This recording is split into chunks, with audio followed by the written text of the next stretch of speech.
안녕하세요. 외과의사 오세환입니다. 오늘은 장루를 어떻게 만드는지에 대해서 한번 이야기해 보도록 하겠습니다. 장루는 크게 소장을 이용해서 만드는 소장루와 대장을 이용해서 만드는 대장루 또는 결장루로 나눠볼 수 있습니다. 소장 같은 경우에는 대장과 가까이 있는 회장이라는 부분이 있고 위와 가까이 있는 공장이 있습니다. 각각을 이용해서 다 장루를 만들어 볼 수가 있는데 공장 같은 경우에도 공장루라고 해서 만들어 볼 수 있겠고, 그 대장과 가까이 있는 회장도 회장루를 만들어 볼 수 있는데, 빈도상은 회장루가 훨씬 더 많이 있습니다. 또한 저희가 대장을 볼 때는 이렇게 상행결장, 횡행결장, 하행결장, S결장, 그 다음에 직장 이렇게 나눠볼 수가 있는데, 각각에서도 다 그 대장루, 결장루를 만들어 볼 수 있겠고, 직장 같은 경우에는 직장을 이용해서 그 장루를 만드는 경우는 거의 없다라고 보시면 됩니다. 보통 이렇게 장루를 만드는 그 원인 자체는 장이 어떤 천공이 되거나 염증이 심하거나 했을 때 그 부분들을 절제를 하고 나서 건강한 장들끼리 이어붙였을 때 이 이어놓던 그 문합 부분이 잘 연결이 되지 않고 향후에 터질 가능성이 높을 경우에는 이런 장루라는 것을 만들게 됩니다. 따라서 이렇게 문제가 있는 부분을 절제를 하고 이 아래쪽에 있는 부분은 꼬매 놓게 되겠고, 그 상방에 있는 대장이나 소장이나 이런 걸 가지고 결국 이 배 쪽에 구멍을 뚫어서 이렇게 장루를 만드는 그런 수술을 하게 되는데, 보통 소장 같은 경우는 대변이 지나가는 자리가 아니기 때문에 바로 연결했을 때도 특별한 문제 없이 잘 문합이 될 수가 있습니다.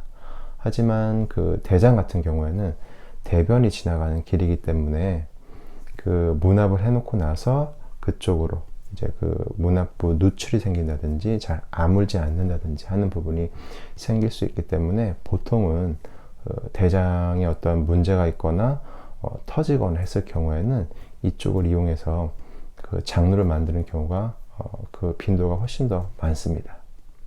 보통 장루는 왼쪽 아래쪽으로 해서 만드는 경우가 많습니다.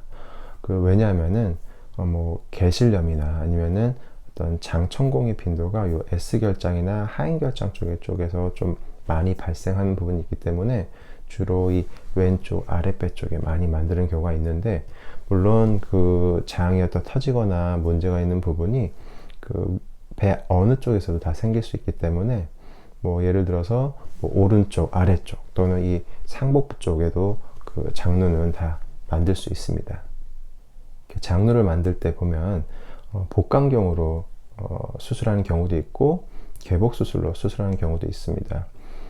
어떤 환자분들은 복강경으로 수술하게 되면 수술이 잘 된 것이고, 개복수술로 하게 되면 수술이 잘 못된 것이 아니냐 이렇게 물어보시는 경우도 있는데, 그렇진 않습니다. 처음에 그 어떤 복막염이나 아니면 장이 천공되거나 이렇게 장이 문제가 돼서 오시는 경우가 자연스럽게 특별한 문제 없이 병원에 오셨다가 이렇게 진단되는 경우라기보다는 응급실로 급하게 오시는 경우가 많습니다.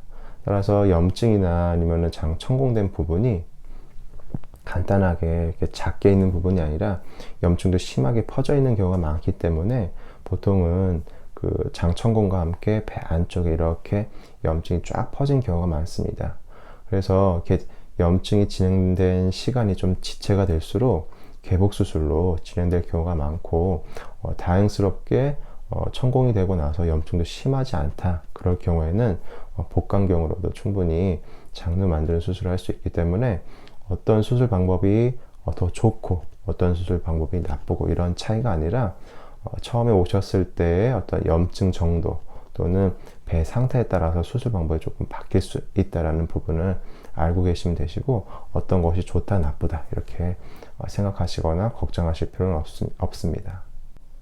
유튜브를 보면 대장암이나 직장암, 항암치료 이런 부분에 대해서는 나오는 그런 정보나 관련된 영상들이 많긴 한데, 장루에 대해서는 그 관련 영상들이 많이 없는 것 같습니다. 그래서 이렇게 영상을 좀 찍어 보게 되었고, 또한 제가 외래에서 환자를 볼 때도 그런 그 장로 환자분들이 궁금해 하시는 부분들이 많고, 또 이에 대한 정보가 뭐 유튜브든 뭐 블로그든 많지 않기 때문에 이런 영상을 통해서 좀 도움이 되셨으면 하는 바람으로 이렇게 영상을 찍어보게 되었고, 다음번에는 뭐 음식과 관련된 가스가 왜 이렇게 잘 나온다든지, 아니면은 어떤 음식을 먹었을 때는 장내에서 변이 좀 묽게 나오고, 또 어떨 때는 그 변비처럼 좀 되게 나오는 경우도 있다라고 물어보시는 부분들이 있어서 이와 관련된 그 영상을 올려보도록 하겠습니다.